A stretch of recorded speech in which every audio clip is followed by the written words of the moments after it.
Hello everyone! Welcome back to the channel. For our comics kwentuhan for today, meron tayo ngayon local comics power couple, comics by Imagination, si Ma'am Bambi and si Sir Roland Amago. Hello. Hello, good afternoon, Hello. good evening. Kung kailan Kung nyo man. whatever time you're listening in or watching yung kwentuhan namin, magandang araw, magandang gabi sa inyo. Oo.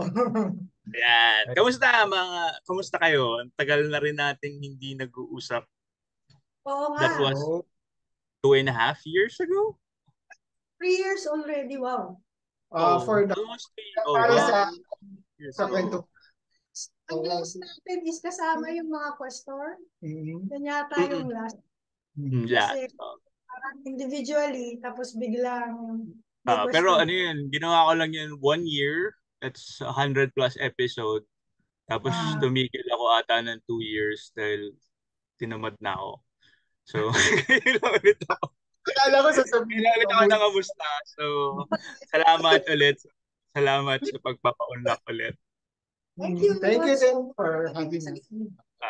And maraming nangyari during the past 2 years, 3 years that kaya maganda rin na to catch up with our creators. Madami ding issues. And I'm sure din kayo. Hindi na mawala. Oo. Tama. Parang meron nga ako nabasa na yung community ng comics is buhay na buhay hindi dahil sa comics kundi dahil sa issues.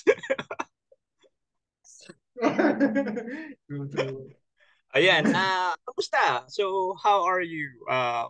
I know you released yung long-awaited Yes, na yes. Cristobal, and I'm sure you have lots of other projects in the pipeline and currently doing.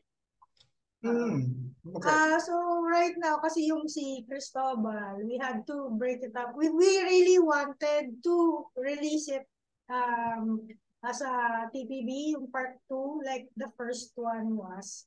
But because sinaself-pub na namin, so medyo mahal yung costing. So that's the reason why na-break up siya into 3 installments. So na-release na namin last December yung first.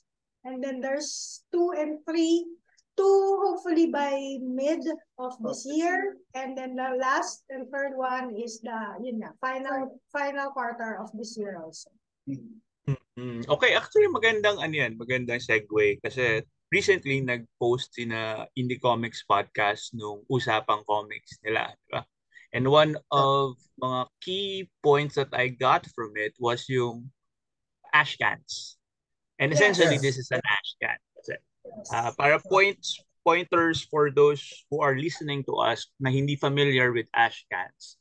Ashcans came from the American Convention circuit kasi, di ba? Ashcans are forms of comic na hindi pa nila tapos or hindi yun yung intended final form ng comics. But were made para ibenta ng creators sa event na yon para lang may mabenta sila that event. Kasi meron ng substantial amount of work that was already done dun sa project. So those were ashcans. And there are ashcans ng mga comics that are worth a lot of money. Kasi parang yun yung first form ng comics. So this, unedited, so sometimes raw, meron pang mga hindi nare-redraw na panels, meron pang mga character designs na di ba? Ay, wala. Sorry. Top of mind, di ba, yung mga Teenage Mutant Ninja Turtles, ashcans, na ngayon. Locally, siguro pinaka sikat na ashcan would be the 2005 versions of 13. Kasi yun, produced by photocopiers lang.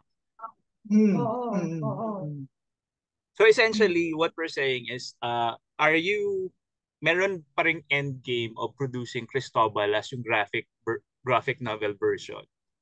We hope to make omnibus edition nabuo ba na how Cristobal 1. If funds willing, hopefully nga na yun na maka-generate enough funds from the ashcans. And then sana may mga maghintay pa rin for that. So para isang buong na siya. I'm sure may mag-iintay niya. Kasi parang ano na yan eh, parang dalawang klaseng buyers na yung meron tayo ngayon. There are those that are more into collectibles, which buy yung mga mas premium format. And there are those that buy it for reading talaga. And sometimes yung Ashcan helps. Then meron kaming discussion with another comics group that sometimes parang while it's good that the premium versions are exist kasi that's a different market, nami-miss nila yung time nung ang prevalent na form was Ashcans. Yeah. Only because it was more affordable and it could compete with yung mas less priced na merchandise. So, Oo. so 20 pesos, 50 pesos, di ba? Makakabili ka Oo. na ng So Oo. parang dun yung dun sa show ni na Mel, which is Indie Comics Podcast, parang nakakatawa na nag-decide yung karamihan ng nanonood and pati si na Mel na, sige mag-ashcan tayo lahat sa susunod na event. Ashcan only event. Ano yun? Ashton.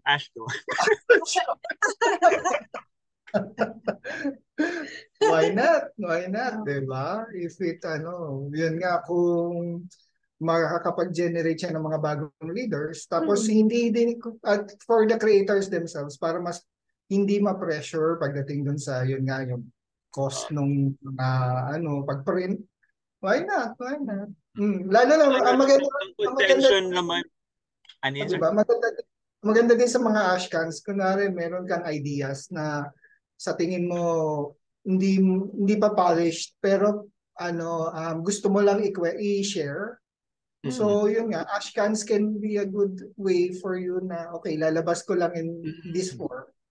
See what they like, see what the test out the audience.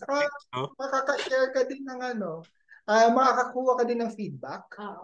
Either sa peers mo or sa mga nakakita, di ba? At least when you release a much more premium one, kumbaga yun na yung nakuha mo na yung na-develop mo pa siya. Or kung may makakita sa na willing na publisher, di ba? Which is maganda din para at least mas maganda talaga yung malalabas mo in the kumbaga parang meron kang portfolio na dala. It's a more tactile form instead of just yung web. Kasi pwede ka naman mag-web eh. Pero iba pa rin talaga if you sell yung physical copies eh. Ang ko lang naman doon, ang contention naman ng ibang creators doon is parang it cheapens daw yung image nung comics. Kasi it's a parang more disposable form na And tayo as creators, familiar tayo na this creator might be experimenting lang or this is like the beginning stage of the project. So, yan lang yung nilabas niya. But for outside people, look na first time makaka-encounter ng Filipino comics, when they encounter photocopy versions lang, ang tingin nila is, bakit ganito yung comics nila? Tapos in this day and age, bebenta mo 200. Di ba parang? Pero yun nga, di ba? Kaya nga na mag-ashcan tayo ulit para mas mura. Tayo naintindihan natin, pero for the mainstream, parang, di ba parang bag paper lang to? Bakit Oo, di ba? Parang, pinasirox lang nila to. Bakit pinibenta nila ng ganito? Tapos biglang alam nila na yung like, kunyari, sa mga bookstores, nag-sale ang mga Marvel DC 50 pesos lang. Diba? So yun ang competition mo sa mainstream. So aside from Carnal Cristobal, anything that you've been working on this past 2 years? Comics-wise kasi, medyo natigil kami sa Carnal kasi gusto namin talagang tapusin na. Kasi we know na may mga naghihintay. Tsaka ayaw naman namin patagalin. So, yung other projects, meron. Like for me, I came out with a children's book din. So, hindi siya comics. Then, yung mga regular. Sa kanya naman, like, he started accepting mga commissions. And then, more on mga meron din for Diwata. Oo, ayun May pala. Diwata, may gagawin ako for this. And then, yun nga, commissions. Tapos, actually, yun nga. Kaya medyo na din naubos din yung oras para gawin yung Carnal 2. Kasi nga, yung mga daily. Oh, I get ko yan. I get ko yan. Kasi parang sobrang naka-difficult mode ngayon yung pamumuhay dito sa Pilipinas. And then, din, for you, di ba, yung kakala-release mo na Too Loud, which is children's, children's. Ay, masabi mo. Too Loud, yeah. Congratulations nga pala. It's been launched recently, di ba? Parang a week ago. Parang, Thank you. yeah, Saturday. Oh, speaking about Diwata Comics, aside from Carnal Cristobal, you were also working on yung Cardinal Stories, di ba? Yung short stories, and you released like 3 books locally. Yeah. Three short stories, mga offshoot siya, pero within the same universe. So it features yung characters na nasa Banahaw and Cristobal nung bata pa sila. Parang it's a way for us to expand din yung universe. Hindi siya essential reading. Siyempre, gusto namin kung bilhin lahat. Pero yun nga, it's just a way na us to flesh out the character without doing it sa main books. The way that they do in the Marvel Universe before. Di ba? May Iron Man movies, may Captain America, and then they all come together in Avengers. So sa Avengers, hindi mo na kailangan explain sino si Captain America, sino si Iron Man, diba?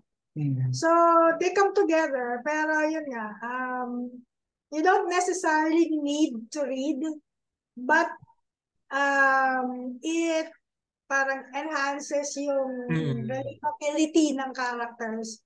And kumbaga, maintindihan mo yung some of the Easter eggs and stuff doon sa main storyline. And then, we appreciate nga na when ang ating mga resident reviewers like si Comic Ninja at si Comics Reader, kasi binabasa nila, thankfully, we are grateful to them, binabasa nila lahat. So, naaano nila na, ito pala yung kinikwento dun sa Tales ng paglabas ng Cristobal. Kaya pala ganito ganyan. So parang, natutuwa naman kami na nagigets nila yung kung para saan yung offshoot stories na yun nga. It's not really essential. Pero yun nga, you grow a more appreciation for the series kung nabasa mo. Actually, yung Cardinal Tales is a good parang example for would-be creators. Especially if you have very epic like na mga kwento.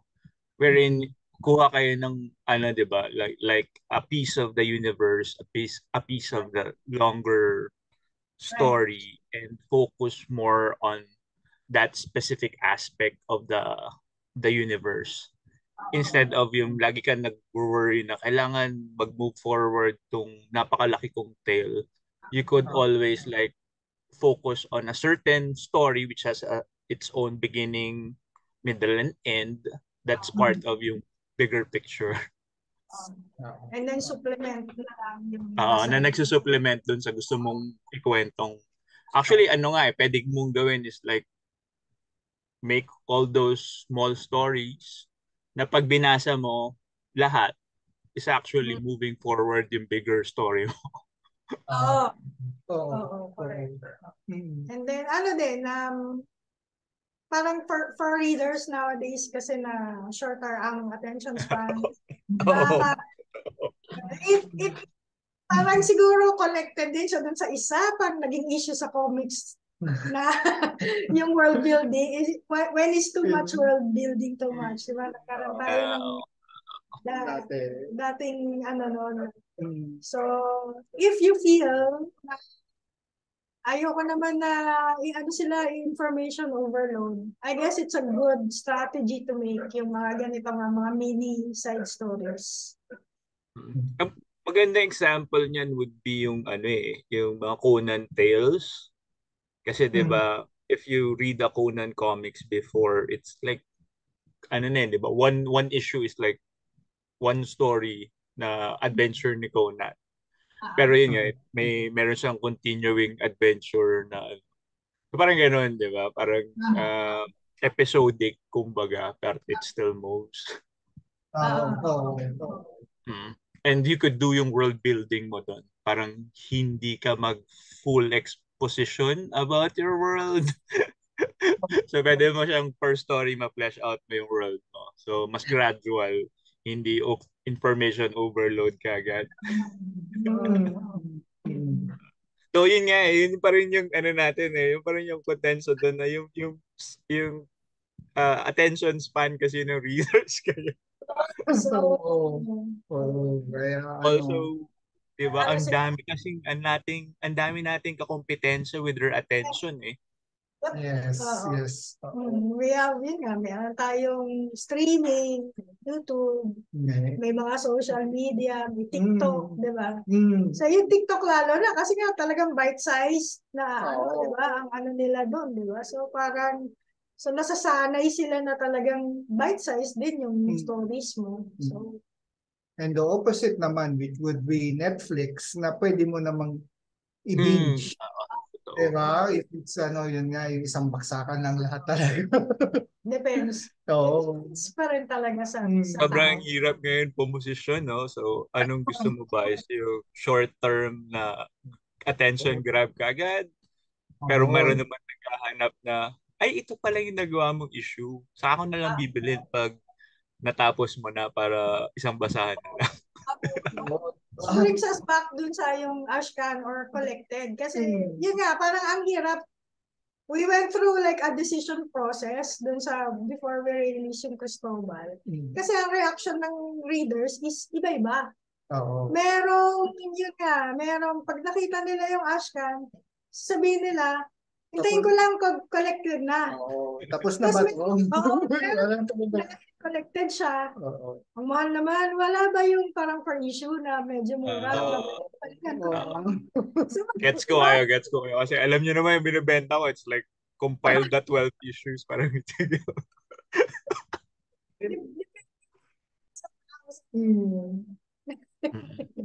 ang hirap talagang mag-gauge. Pero para sa mga nakikinig na hindi medyo familiar with the comic production process, when you see comics creators selling ash cans, support nyo rin.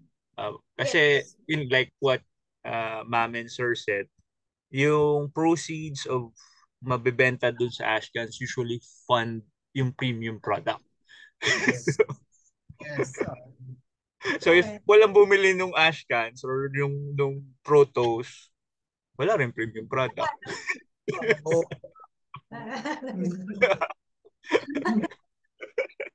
Natigil na agad yung comics creation.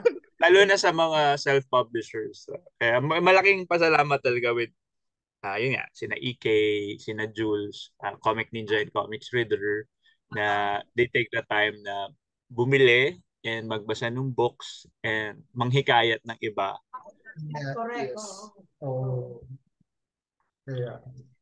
So Too Loud, yung comics na Doobie-Doo ask, Carnal, do we have any other projects? I know kasi in the pipeline pa si Cristobal, pero after Cristobal, do you have any plans na for your future projects?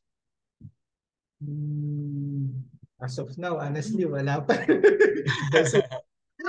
Wala pang concrete. Pero kasi type ko siya, meron siyang mga ideas na hinihintay kong ibato sa akin. Kaya lang, medyo pagdating dun sa story, paiba-iba siya eh. Parang, because yun nga, kung baga dahil artist siya, nauuna yung itsura ng character, itsura ng creature. Parang ganon ba? So meron siyang ganon.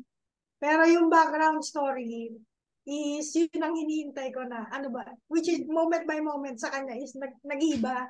So parang hirap sulatan ng actually, yun ang kasi yung, ano yung nabasa ko or natuwa ako recently, parang, okay, bigla ako makakaisip na idea regarding that. Pero, ang bala ko talaga is, gusto kong gumawa ng sci-fi. Which Mm. is, I guess, tutulungan na ako ni Bambi kasi hindi niya masyado type din ng hindi ko sci-fi. Pero yun nga, yun ang bala ko talaga na gawin. So, kaya medyo nahihirapan ako mag-conceptualize kasi yun nga, more on puro mga illustrations lang ang lumalabas kasi gusto kong gumawa ng story about a robot. And then yun nga, after that, biglang, lalabas yung initial designs, ganyan, ganyan. And then after a while, biglang magano ko yung, okay, sige, may robot. Para saan? Okay, sige, sige. Ang cool nung design ko, pero yun nga, para saan nga ba? Ayun, so, yun doon ako natitigil-tigil pagdating doon sa, sa ah paggawa ng ideas ko for comics. Kaya ayun. I guess kailangan ko pang yun nga flesh out. Pero swerte ka, meron kang ready and available editor and magsa-structure ng story mo. Yes, yes. Nakakadagdag ako tuloy sa stress. As in, ano nga yun, parang yun yung perfect, yun nga, power couple nga sa comics kasi you have illustrator, graphic designer, and you have an editor and writer under one roof. So parang ang ina-expect lagi ng iba is pag sinabi mo yun, ano yan, siguro, ano yan, comic powerhouse na factory, nakakapag-produce ng concepts everything. Ideally sana, life.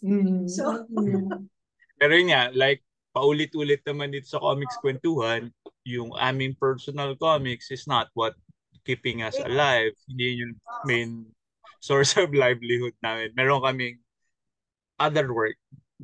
Though kahit comics pa rin siya, hindi namin comics yun. kami sa industry, hindi namin, di ba? Parang it sharpens our skills kasi we work, yun pa rin yung ginagawa, pero it hampers yung production for our own projects. With the creativity process kasi, kapag yun nga, may ginagawa kang ibang work or basta generally that's something that takes your time, effort, and yung mental energy. Counterproductive siya sa creation. I mean, if you look at the screen or look at a blank paper, mapapansin mo wala kang magagawa kahit tigain mo yung ano. So, but what can we do? No, if we, di ba, we just, kung pilitin man natin, hindi naman tayo mapapakain. No? So, this is, parang, so for those who are watching, hindi sa ayaw namin yung gumawa ng comics. Actually, mahal na mahal namin yung paggawa ng comics kasi talagang passion lang yun, nagda-drive para create ng mga works na ito. Isipin nyo na lang ganito. Yung day job namin is gumawa ng comics para sa ibang tao. Correct. Tapos yung extra makuha naming time for ourselves, gagawa pa kami ng comics ulit para sa amin. Ganyan namin kamahal yung comics.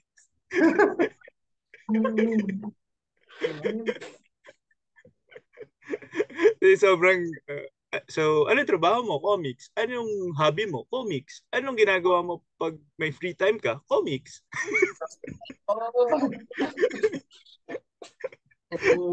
Hindi ka lumalabas? Oo, lumalabas ako. Ano ginagawa mo? Nagbebenta ako ng comics sa event. Bumibili ng comics.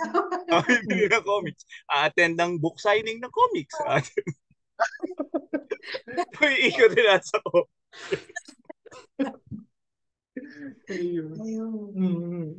Kaya gano'n. Kaya parang pag sinabi ng iba na kung mahal nila talaga yan, bakit ganyan lang yung output, ganyan lang yung ano, bakit? Kasi naman. Maraming Maraming factors. factors. Alam ko sabihin excuses, parang pag gusto may paraan, pag ayaw may mga dahilan. Pero yun nga, kung makikita mo naman, lagi namang may output eh. Pwede Yes. mo kami accuse din pag walang output like 5-10 years. Pero even so, merong every year at least may nag-e-effort talaga na maglabas. So, yun. Um, so, ayan. Ano masasabi nyo about yung mga issues nila? Biglang ganun. Speaking about event.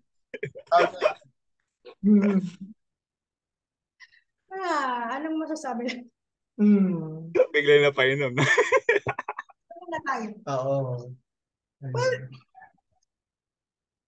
na nagtaasan ng mga table costs, so that's a big factor. But if you are, kasi nakikita ko yung perspective kasi kung hindi alam ng viewers, is galing din tayo sa event organizing when we had Questor, and then for you, nung nagkaroon ng C3 Confirm, di ba, Culture Crash, so, and also Comic-Con ngayon, di ba? So parang may mga factors na hindi nakikita ng iba sa pagdating sa event organizing. True. One Factors factor, na wala tayong control over. so for them, automatically iniisip nila ay cash grab, kina-cash grab. Pero actually, one factor is yun nga, nagtaasan din ng venue, yung rental. So, that's one thing that I am aware of. Ang hindi ko aware kung pati ba yung like other logistics, like yung tables and, di ba, yung nagtaasan din ba sila? Di ba, yung mga ganon. Parang ano yan eh, parang sa inflation, Yes.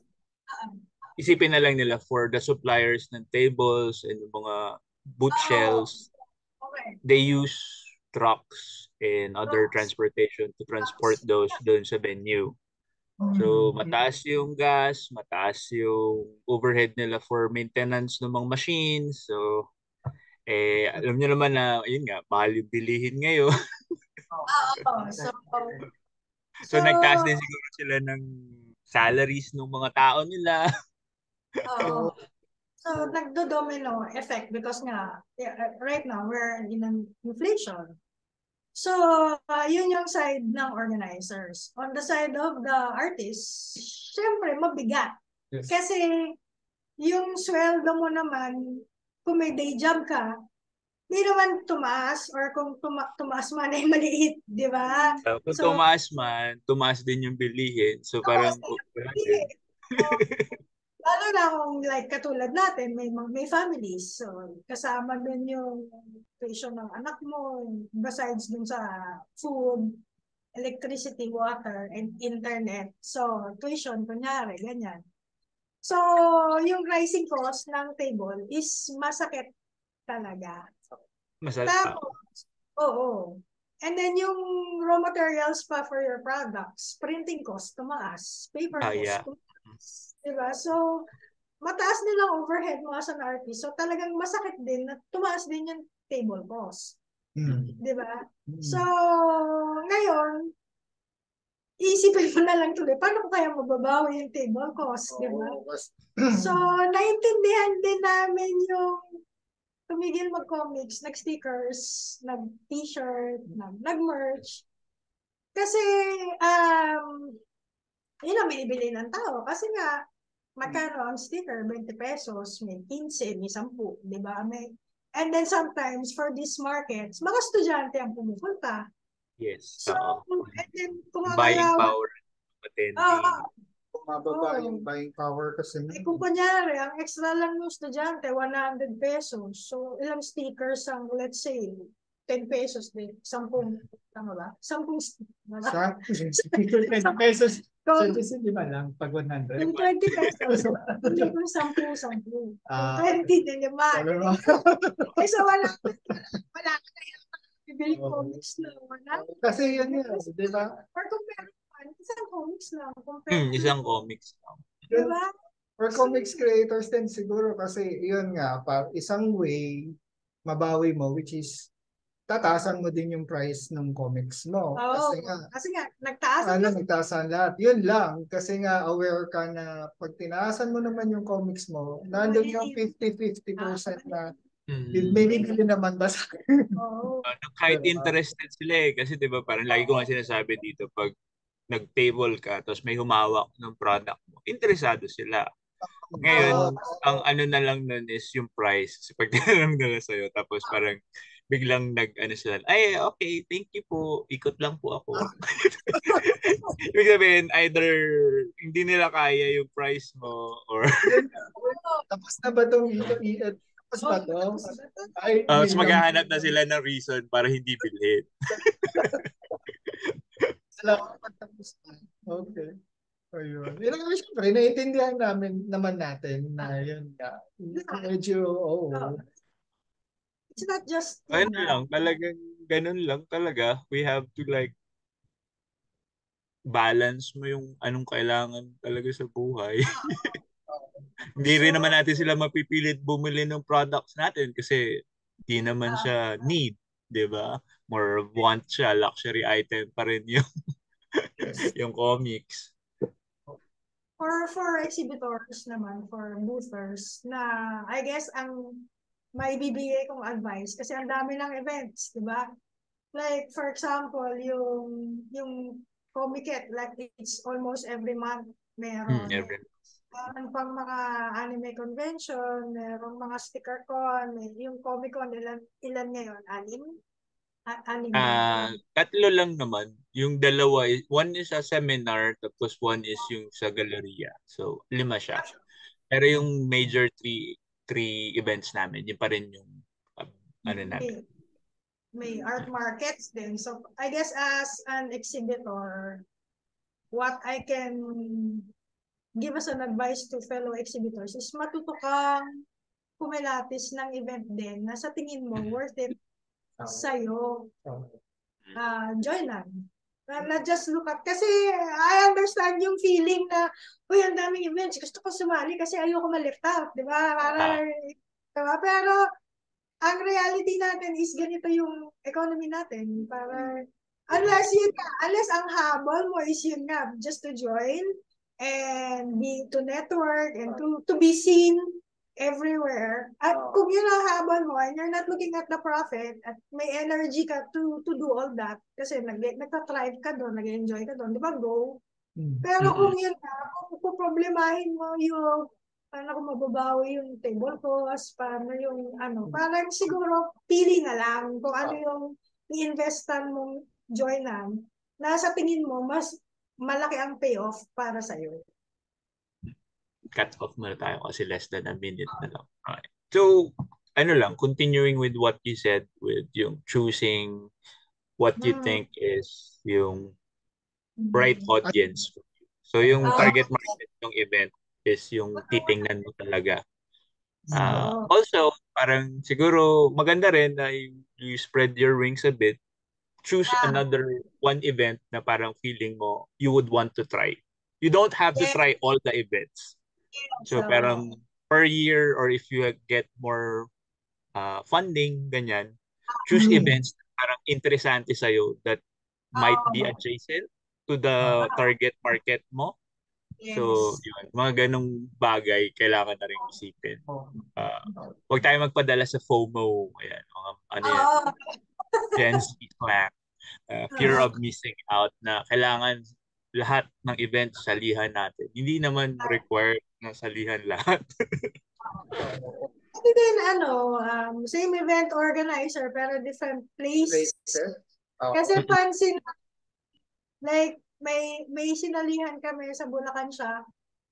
Tapos ang daming bumibili. Kasi siguro yun nga, they were not, first time na nagkaroon ng event sa kanila. Tapos first time na may comics na sumali. So actually, it was a hobbycon. So mostly, ang kasama namin is mga toys and mga anime merchandise. Tapos natuwa sila kasi yung usual na, ay, ganito na pala yung comics ng Pilipino, gano'n, may Filipino comics pa sila, pa tayo pala. So sa sobrang nila, na hindi sila familiar kasi Manila-centric ang mga events natin, di ba? So, yung talagang ang dami. Like siging one day namin doon, parang compared mo, parang buong event na sa isang sa isang event yung sales namin. Kasi talagang natuwa sila. So, maybe that's something else that So ano rin, consider nyo so, rin yung geographical location ng lugar. Like, yun nga, tulad ng sabi ni ma'am, the events are like monthly or weekly nga yung iba ngayon weekly now So if you like, if you don't have like new products, di ba? Tapos it's basically the same location. So it's basically the same crowd. You might not have the same amount of sales when you have a new product. Pero if you have a new product, ibang ano na rin yun, ano na rin, may factoring in din yun na, uy, may bago akong issue. So, syempre, hindi pa nakukuha nung location na to, tong issue na to. So, pwede ka rin Pero yun nga, ang dami na natin iisipin ngayon. Parang hindi na katulad dati na, sige, game lang. Kasi yun na. Kasi Isa na lang. In a year, di ba? So, sa tingin ko, pagdating naman sa, yun nga, if it's a comics na ilalabas mo, kapag yung sa tingin mong, yun nga, yun ang kailangan mong aralin naman. On the opposite, kung kunwari, issue number 1 mo or issue number 2 mo ng comics mo, I think kung ganun ka-importante, opposite doon sa yung pinag-uusapan na natin ay try mo sa lahat. Yun naman dapat pag ganun, i-specify mo, isipin mo kung saan yung target audience mo talaga. Kasi yun nga, syempre pag comics, for us, di ba, mga comics, medyo may selected yung mga factor din, di ba? Yung clientele ng isang event. Kasi ayun nga, sa tagal na natin ginagawa ito, di ba? Napansin naman natin na kapag anime convention, ibang klaseng clientele ang pumupunta compared sa mga Comic-Cons. Diba? There are different set of people. So, ibang tao ang pumupunta sa mga book fair. Ibang tao pumupunta sa mga art markets. Anime events, cosplay events, toy events, iba-ibang klaseng tao yan. Parang ibabagay mo yung product mo dun sa clientele din. Kasi syempre, as a seller of your own comics, lalo na of your own comics, parang it is really a big impact kung naging successful or naging unsuccessful yung pagsali mo ng event. Kasi isa din yon sa mga baka nagiging dahilan kung bakit parang nahihirapan ng gumawa uli ng comics kasi yun nga, there are some na yun nga, ay hindi naman masyado nabibili yung comics ko. Yan. Affirmation. Yung parang below sa ego kasi. Unfortunately for us artists kasi, di ba? Parang at walang pumapansin. di ba? Kasi hindi naman tayo nagkikrave ng oy, pansinin niyo ako. Tingnan niyo, sabihin niyo maganda yung gawa ko. It's not that It's yung you in yourself parang may nakikita ka nag-appreciate ng work mo and then natutuwa sila dun sa work mo. Parang malaking it affects us mentally pati dun sa yung enthusiasm natin to work on the project, to continue working on the project. Okay. Parang yan sinasabi ni Sir Roland na talagang with what din sa pinag-usapan natin before, yung energies used to produce comics. Pag minsan kasi nahanap mo ng yung reciprocity ng yung reaction or anything doon sa ginawa mong pinagbuhusan mo ng matagal na panahon. Diba? Pero yun nga, hindi naman natin pansin, ang galing ko, diba? Tingnan nyo yung gawa ko. Hindi naman yung gano'n. Siyempre, na-appreciate na natin yung nakakadagdag na sa energy natin yung na yun nga, may kumausap sa'yo kasi, nakita niya, ang ganda ng trabaho mo dito. Whether or not, siyempre mas maganda kung binili niya. Pero at least nakita Oo. mo na tumigil siya, tinignan niya yung work mo, tapos he took the time to browse through it and then give positive feedback. Positive reinforcement. So that's one thing din na nakukuha ng artist sa pag-table sa booth eh. It's quite different from like receiving comments lang eh. Comments online. Yung actual human contact, tapos may magsasabi sa'yo ng, uy, I follow your work online. Tapos ang ganda niya, pag on hand, ang ganda ng work mo ah. So bakit? Pag online pangit? Hindi.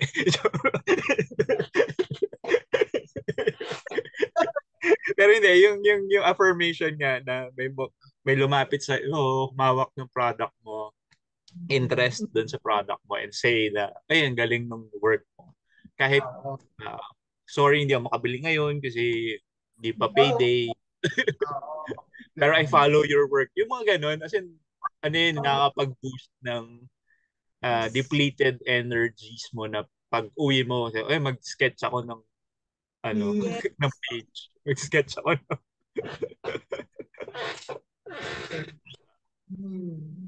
sa tingin nyo, with what I said na parang pili kayo ng event na pwede nyong pag-eksperimentuhan which you don't. Para sa akin kasi ang pinaka-adjacent talaga na event would be book fairs. Kasi it's a reader-centric event. Yun yung pinaka-maganda kong nakitang event that comics creators could like join.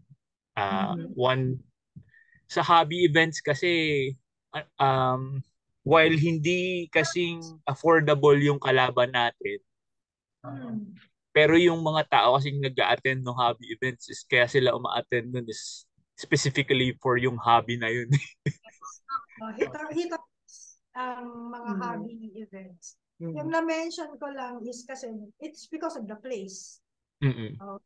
Kasi may experience naman kami, same organizer, pero dito sa Metro Manila, sa Parañaque, so hindi din ganun hindi din ganun kaganda yung sales namin. Pero same event, but it was brought to Bulacan, daming bumili. So, may mga ganun na factor. Kasi ano na rin talaga, no? Kahit nga sa Metro Manila, very, very geographic specific yung mga tao. Like if we have an event sa may Upper QC, mga tiga Makati, Alabang, Parañaque area, I doubt na pupunta sila na Upper QC. Vice versa din naman, yung mga Upper QC people di rin pupunta dun sa Las Piñas event. That's correct. Kaya we really appreciate yung mga nakikita namin na as in talagang sa lahat ng pupuntahan nila. Oo, parang ano yun, saludo ako sa mga yun. Kami mo oras So, at least yun nga, nakikita mo, okay. Masaya. Kaya we really appreciate them na nakakapunta sa kahit dulo-dulo. So maganda kasi since you've been attending events din and medyo yun 2-3 years na yung nakalipas. Ano yung significant changes that you've noticed ever since nagbalikan na yung events? Meron ba kayo napansin na significant changes or it's basically just the same? Well, yung biglang dami ng events. Nakalula na nga eh. Suddenly, every month, every week, meron. Tapos biglang ang dami ng event organizers. Kaya parang, sino kayo? So parang actually yung iba medyo hesitant na tuloy kasi yun nga hindi kilala yung organizer, di ba? Like ngayon lang may lumalabas sa feed ko na sponsored na naghahanap ng exhibitors pero hindi ko kilala yung organizer. So parang naglabasan na yung iba-ibang klase yung events, iba-ibang klase ng hobbies, iba-ibang klase ng organizers. So that's why ano pang ano pa ba?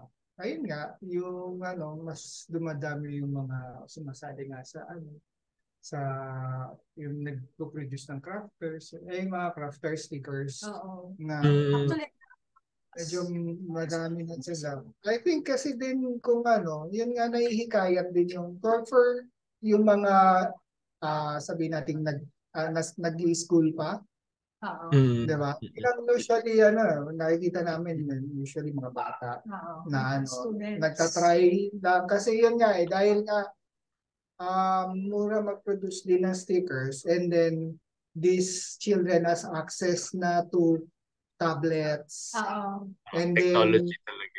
technology which helps them na yun nga nagpo-promote ng yung social media na na tatry agad nila.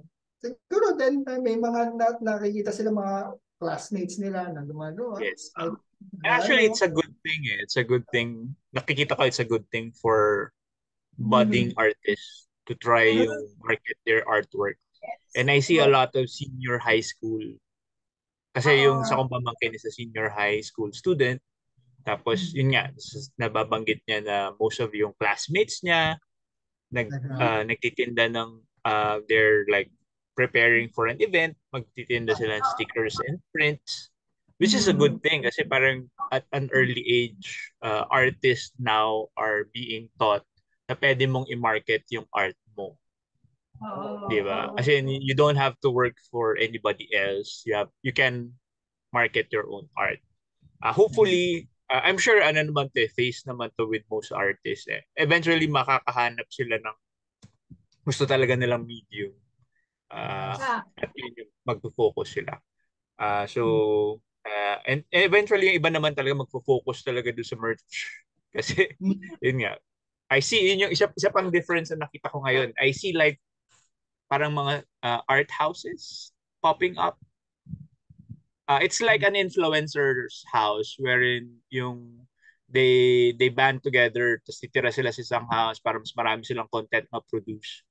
I've Ah, seen this sa mga Reddit and sa mga group chat and sa mga Discord servers that there are art houses now that are looking for uh, artist? residents na Ah, titira dun sa bahay tapos magtutulungan silang gumawa ng merch tapos since yun nga may weekly events, may monthly events na ayun na yung source of income nila talaga. ah, Wala na house. oo. Parang may ganyan na. Parang, ano nga, sabi ko, bakit hindi nag-catch on to sa comics? Tapos, alam ko yung sagot. Sige.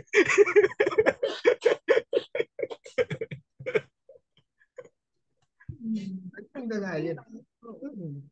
Ako So, actually, narinig yun. Thank you for that. Ngayon ko lang siya narinig. nagulat ako eh. Kasi napansin ko lang kasi parang sa mga Discord groups, tsaka sa mga Discord servers and sa mga Reddit threads, may mga ganun, may mga naghahanap na, uy, may opening kami sa, hindi studio nga yung tawag nila eh, art house eh. At least maganda yun kasi yun ang advantage kapag yun nga meron kang ganon. Like, nakakapag natutulungan nyo yung isa't isa na na Ah, yun develop yung nagtutulungan kayo ng techniques pagdating sa mga natutunan yung sobrang ano yun, sobrang gandang environment for younger artist na meron kayang kasamang mag-grow na artist na oo. friendly Ganda. competition, kung sino yung pinakamagaling doon sa bahay, wag lang maging Oo. toxic. Tapos yung, yung nagpapagalingan lang talaga kayo na Oo. as in sobrang mag-grow ng lips and bound yung creativity mo and yung style mo kasi bibilis ka eh. Kailangan mong maging magaling at mas mabilis para mas magaling dun sa katabi mo.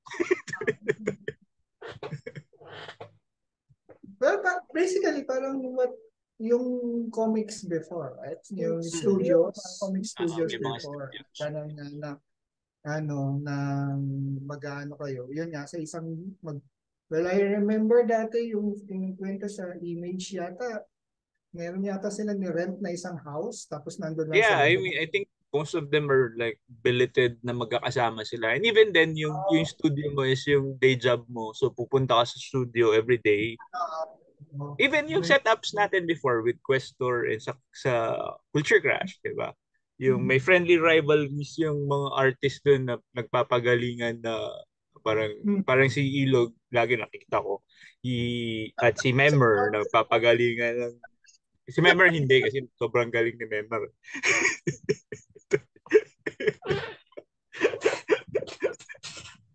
So parang may ganun na naghahabulan nung uy, bakit mas maganda yung ginawa niya? Hindi, gagandahan ko tong akin.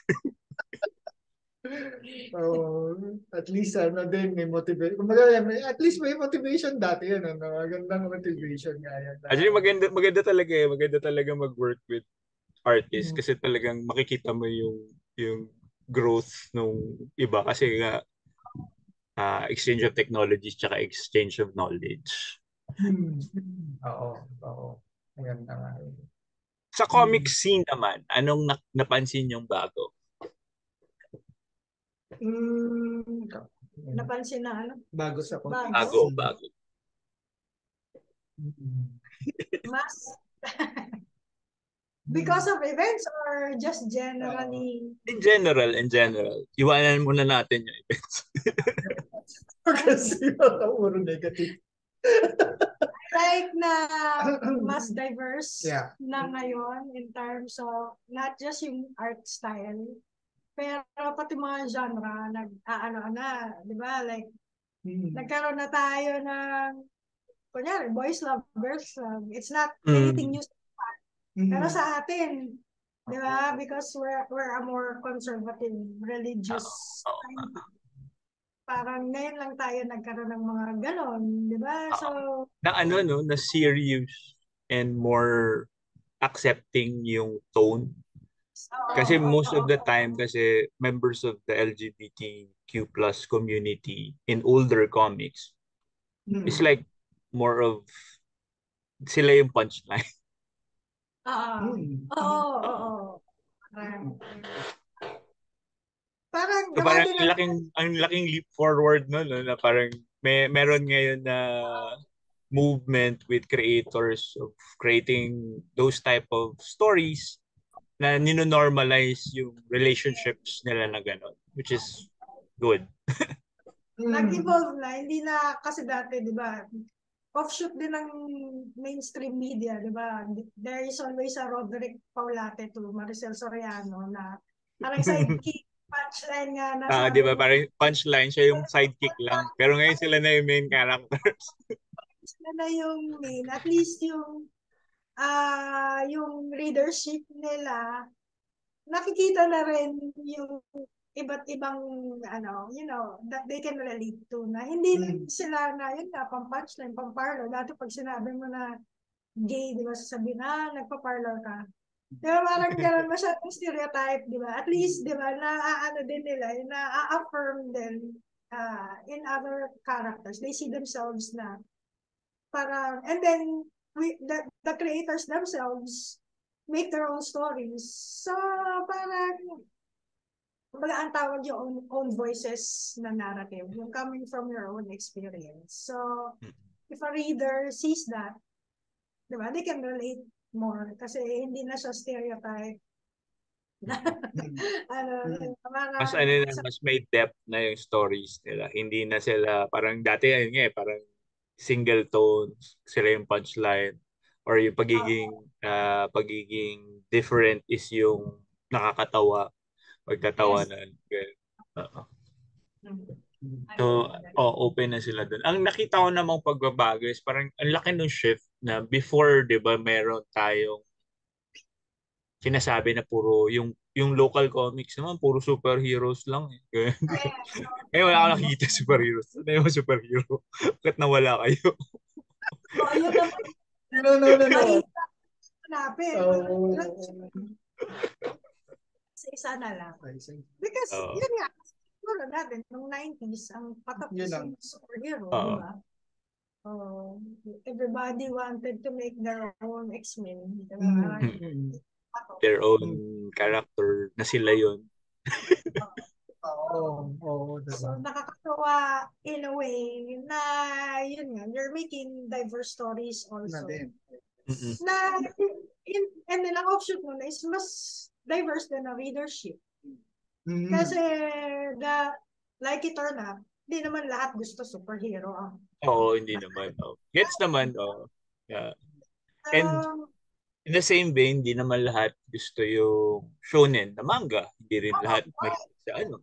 Which is very good for us right now na sobrang diverse ng stories. Na yun nga, you said you guys were starting to make a project on science fiction na sobrang underutilized na genre din dito sa atin. Kasi mabibilang natin sa one hand lang yung gumagawa ng ng sci-fi pick na comics dito. So hopefully more genres are explored, more themes are explored pa in the future, no. As in, yun pa rin. Call for creators who are watching this. We need more all yung general audience for kids, all ages, for all ages na libro. That's something that we still have to like fill up kasi konti pa rin. Kasi Kasi para doon sa mga wouldn't nanonood, sabihin, bakit hindi kayo yung gumawa?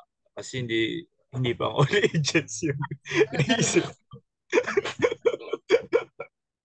Aminado ako, wala akong ano. Sige. So baka merong ibang creators na nakikinig na or would-be creators, that's a big chunk of yung market that hasn't been tapped yet. sa totoo lang mahirap gumawa ng pambata. Totoo, mahirap gumawa ng pambata. Beast all together. Para Like, kasi isang example why mahirap, kasi if I write something na pambata, it would be for pambata na John. And yung pambatang John would be like 20 years ago na.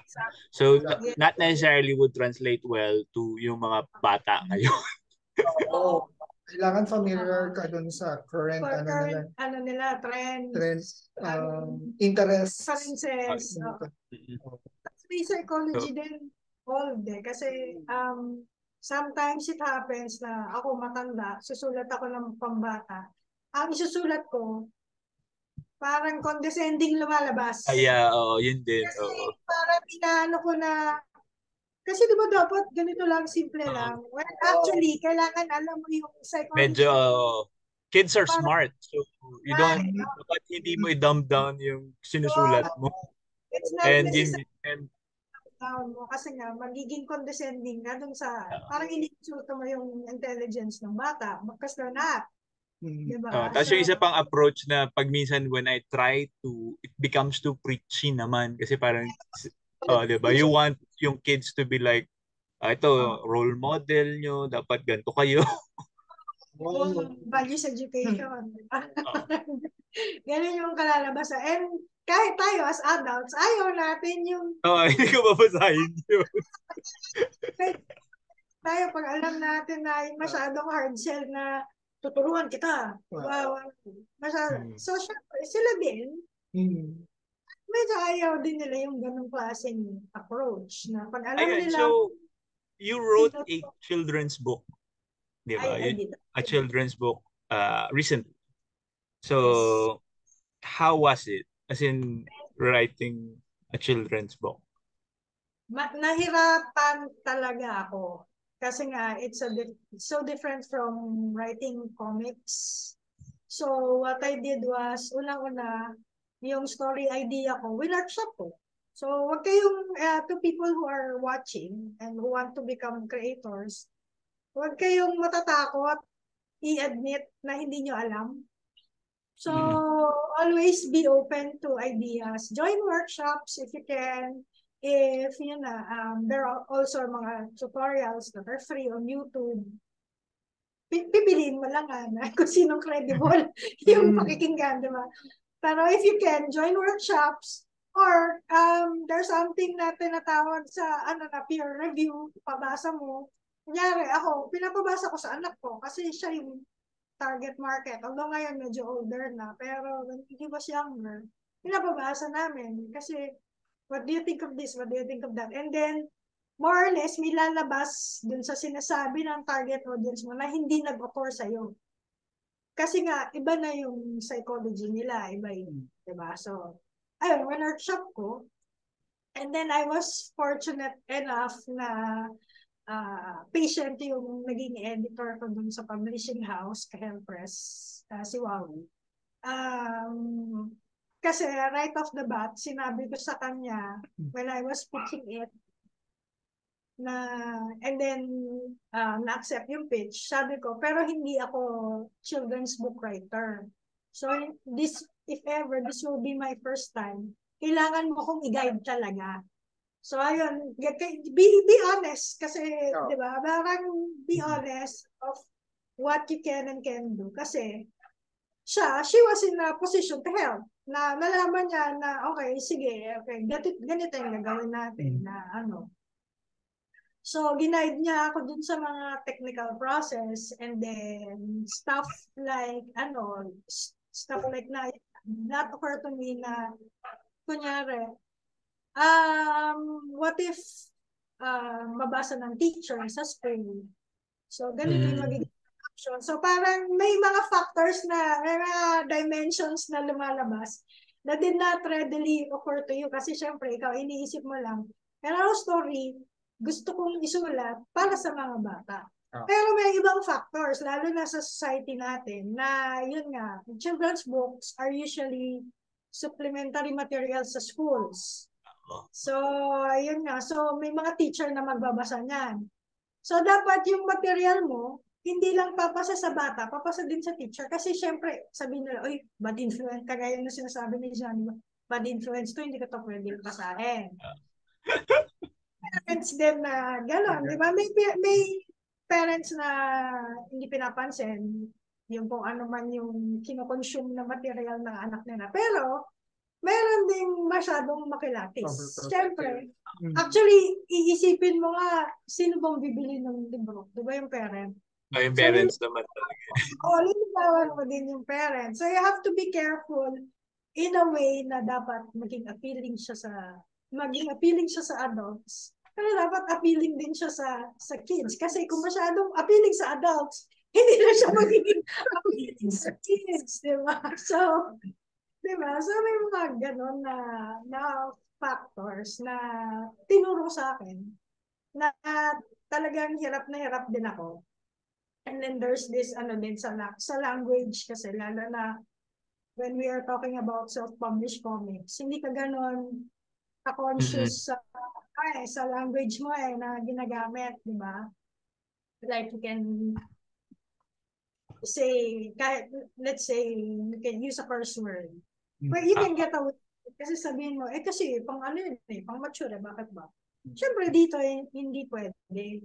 And then, yun nga, you have to be aware of yung, kunyari, ang target market mo sa bata is 5 years old, 7 years old. You have to be aware kung ano yung vocabulary nila at the time. Yeah. Kasi you might use a word na hindi pa nila alam yan at 7 years old. Diba? Lalo na for my book, which is it deals with autism. Yung autism itself, how do you explain that to a child? And kung sa adult is technical term na yon, diba? So parang, what language do I use to explain that to them, to show that to them? So yung mga ganun na factors that, it's very different from when you're just making a comment. Yeah. And these are good insight, lalo na when we said for creators na gagawa ng for all ages or for kids na comics. These are things that you have to think about na lalo na if you're just doing it for yung ikaw nga, wala kang editor and ikaw lang self. Things to think about if you're gonna do an all-age comics. Kasi it can apply then with comics eh.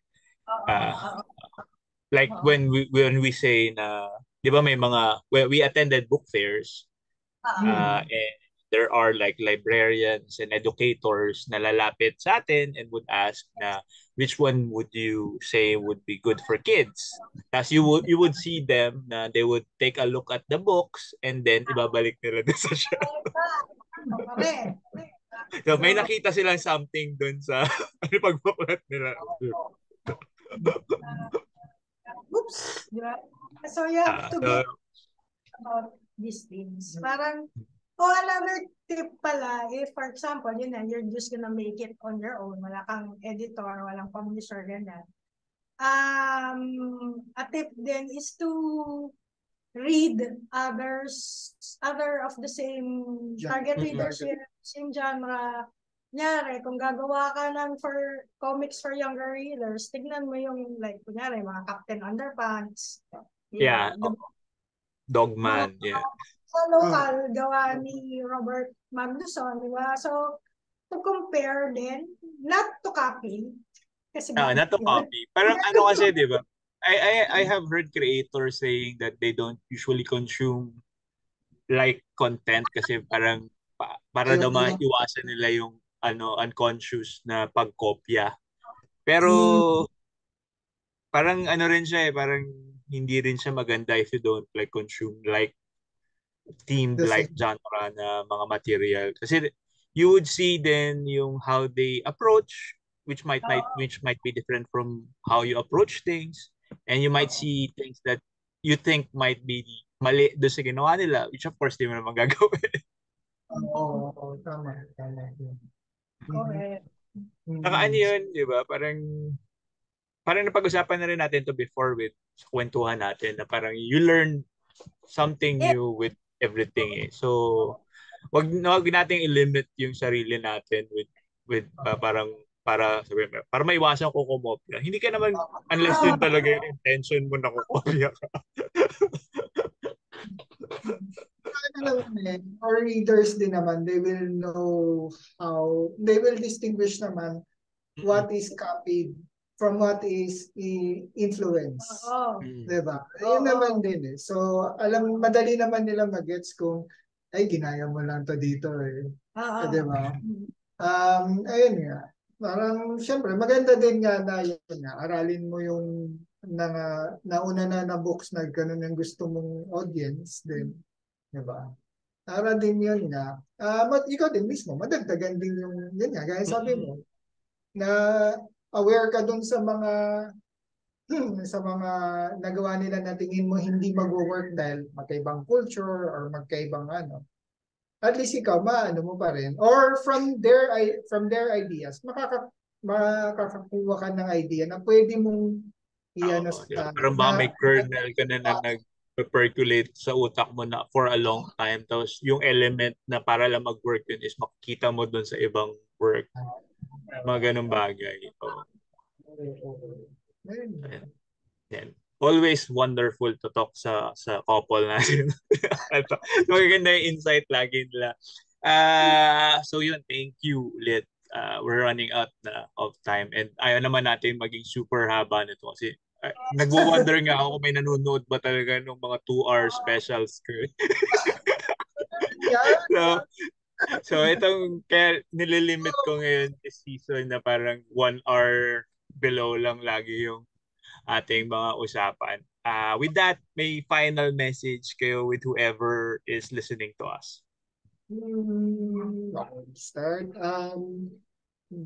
If you're a creator, just continue creating. Alam natin medyo challenging yung times ngayon. Pero yun nga, if it's passion naman, you will try to find time para ma-nurture mo yung passion na yun. Tapos yun nga, just ang number one for me is yung ma-accept mo na yun nga, kaya mo, diba? Kahit na, yun nga, medyo may, ngayon marami kang madali nang ma-compare yung sarili mo sa iba nowadays. Pero yun nga, kailangan, pag na-work mo sa sarili mo yung confidence mo, from there, yun nga, magagawa mo yung gusto mong gawin. Tapos, ayun, basically just, yun nga, mahirap man sabihin, pero keep on producing what you are passionate about. And be patient lang. Darating din yung opportunity sa'yo na, yun nga, na Minsan kasama, may swerte din kasi nakasama eh. Yung swerte, hindi mo in-expect yun, di ba? Ang Parang, ayun. magandang point pala dun, sir, yung swerte kasi it comes with you being in attendance or being at the right place. So, Yes, yung yes. Agad. tawag dyan, yung sabi yun sa The Replacement yung blow them away with just by showing up. Just always show Yeah. up. Oo. Wag, di ba? Yung ability of just showing up, parang Hmm. nag-work ng wonders lagi. Yung swerte dumarating kasi nandun ka. Oo, tama yun. Mm-mm. Ayun. Ah, ayun, so ang masasabi ko lang is lahat tayo may differences, and then dahil sa differences na ito, doon yun ang nagpo-produce ng drama. So para huwag tayong masyadong ma-distract sa mga drama.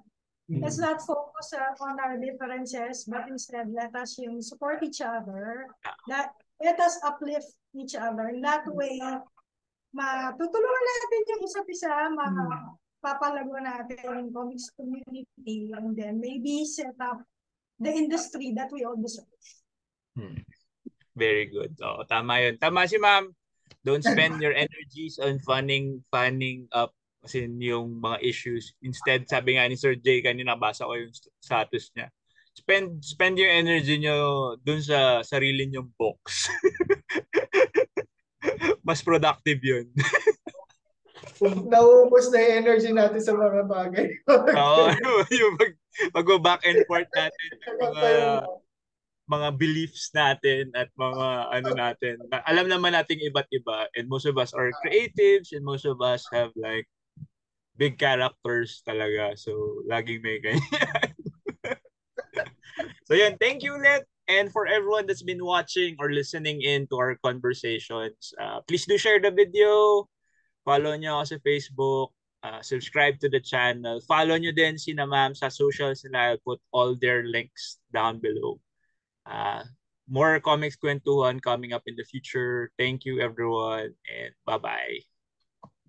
Thank you. Bye. Bye.